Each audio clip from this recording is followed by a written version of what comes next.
What's happening, sports fans? How you doing? I am Kendrick, the sports guy. Good day to you. And one of my favorite MCs of all time, matter of fact, he's in my top 5. That is Ice Cube. He made an offer to Caitlin Clark. He in his Big 3 league. It might be one that she cannot refuse. We'll tell you about it. Make sure you like the video and leave a comment. Well, Ice Cube will go on X, formerly known as Twitter, and kind of sealed the deal. It was supposed to be a secret, but it finally got out there. But there was a report that the Big 3 and Ice Cube offered Caitlin Clark $5 million to play in the league, and he would confirm that. He would say on X, and I quote, "We intended the offer to remain private while Caitlin Clark plays for the NCAA championship, but I won't deny what's now already out there. Big 3 made a historic offer to Caitlin Clark. Why wouldn't we? Caitlin is a generational athlete who can achieve tremendous success in the Big 3. The skeptics laughed when we made Nancy Lieberman the first woman coach of a men's pro team, and she won the championship in her first year. Then Lisa Leslie won it all in year 2.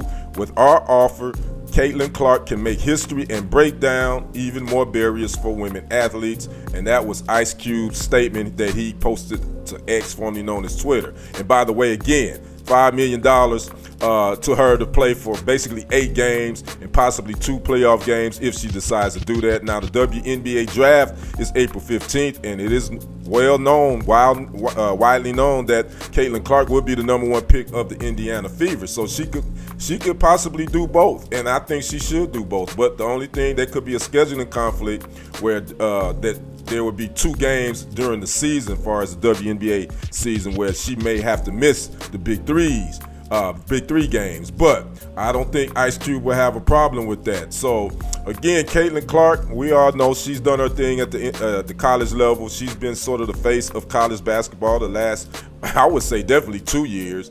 Especially that run that she had last year to the national title game, and then this year she broke the all-time scoring record in college basketball for both men and women. So she is a generational talent, and I agree with Cube. I believe that there should be an alternative for women basketball players to play in the league rather than have to go overseas and be put in harm's way. I.e., remember Brittany Griner? She was over there in Russia playing because they were paying her more than the WNBA.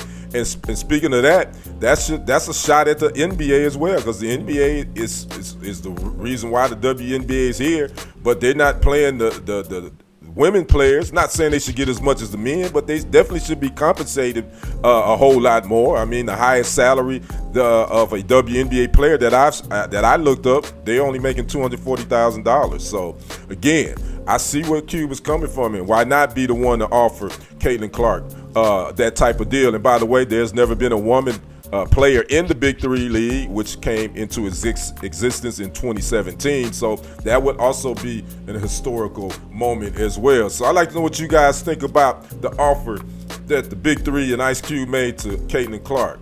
Is it an offer she can't refuse? In my opinion, I don't think she can, but I just think I'm glad that he offered it to her so she can have other options. I'd like to know your thoughts on this. Make sure you like the video, leave a comment, subscribe to the channel, make sure you hit that notification bell to be alerted when new content is headed your way, and don't forget to hit that follow button as well. I am Kendrick, the sports guy. We will see you on the other side and on the next report. I am out. Peace.